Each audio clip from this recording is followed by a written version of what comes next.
Yeah, and I think what people really need to realize is that, social media is still relatively a new thing in the history of mankind. Uh, Media itself has always been, historically, there's only been a few media outlets.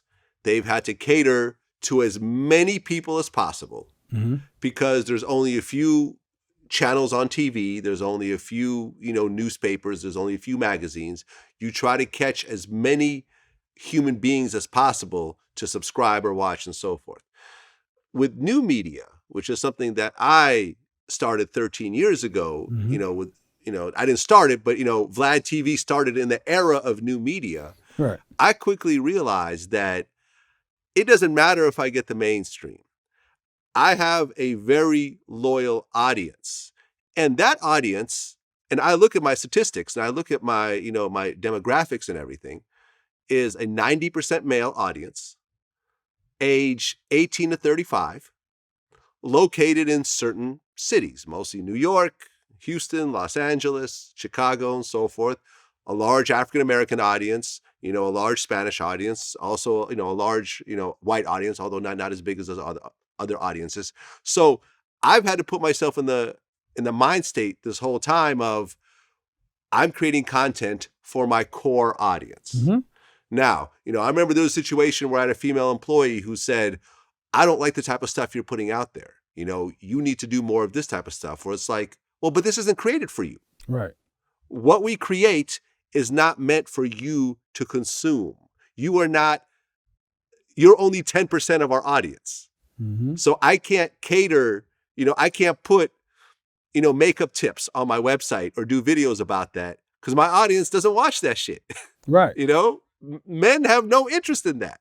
So I can't have more kind of demographic type, choices in what we do and cater to women and cater to kids and so forth. 'Cause those aren't people who watch my platform. So I have to create content for my platform. I've been doing it for 13 years. It's built a significant business. We have a dozen employees.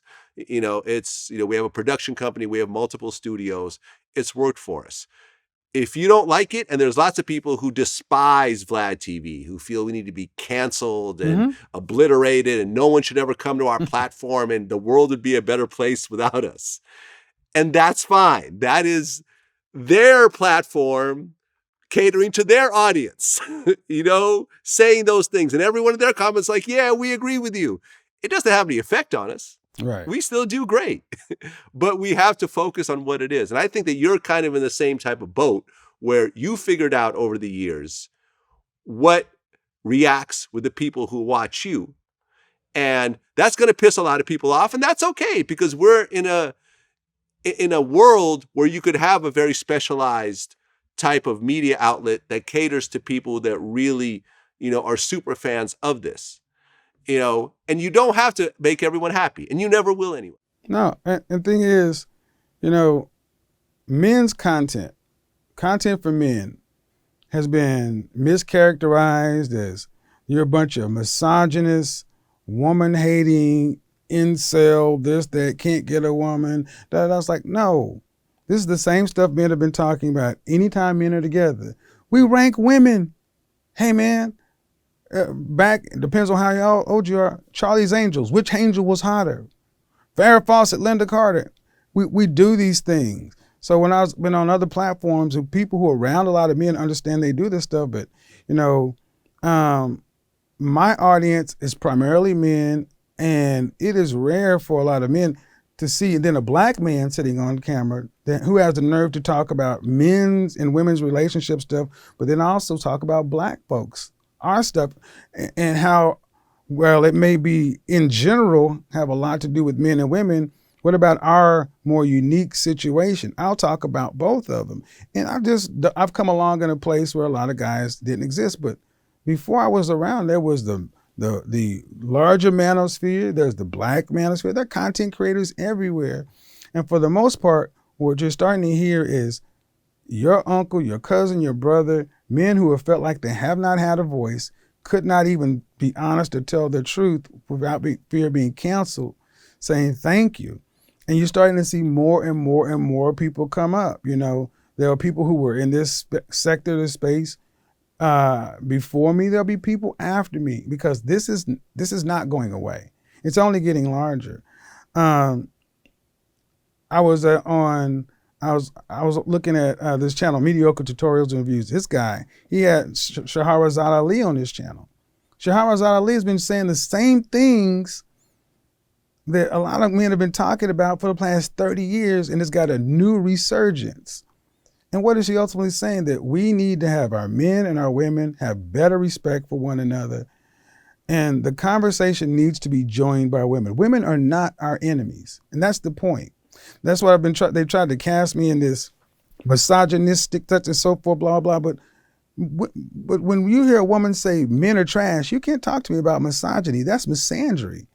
You talk about white supremacy and racism and all this other kind of stuff. Well, look at the first destruction of what's going on in our space. Before you can deal with the white man, you got to deal with the women who are calling you trash, and you don't want an average man, and you got to have, I don't want no scrub. See, what I won't do is I won't take my eye off of what I see the issue is. When I talk to men, they're saying the number one problem I have is trying to deal with the women I like and want. That's the biggest problem.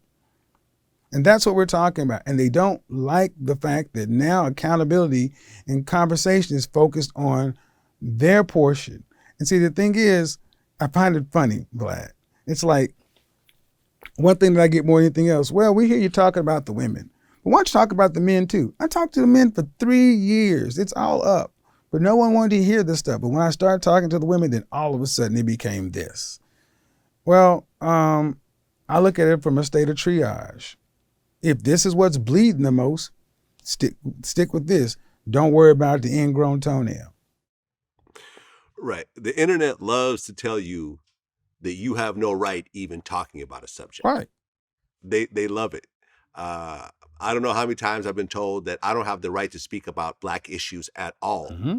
That I only need to stick to white issues or Russian issues. Mm-hmm. And it'd be ridiculous for me to tell a Black person, like, okay, don't speak about white people at all. I don't want that to even enter your vocabulary. You can't. It's not possible. Not in America. You can't, because if you did it, you'd be labeled a racist. And see, that's the thing. It's like, okay, well, by shutting off speech, you know, Dr. Jordan Peterson, he got thrown into the conversation too by trying to codify speech. We love telling people what they can't do when it calls us to be better, when it causes us to look at something different, you know. And that's when trying to say this person's this or this person's that is basically trying to take away that person's voice. It's not going to work anymore, because now the masses are engaged. These conversations are happening, Vlad.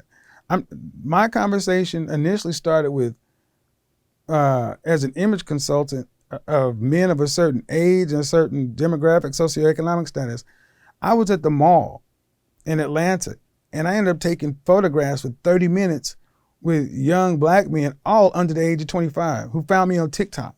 Everywhere I go out, I'm starting to get men. Ladies, understand, you better start listening to what men are saying. It's not Kevin, and we're not your enemy. That's the takeaway.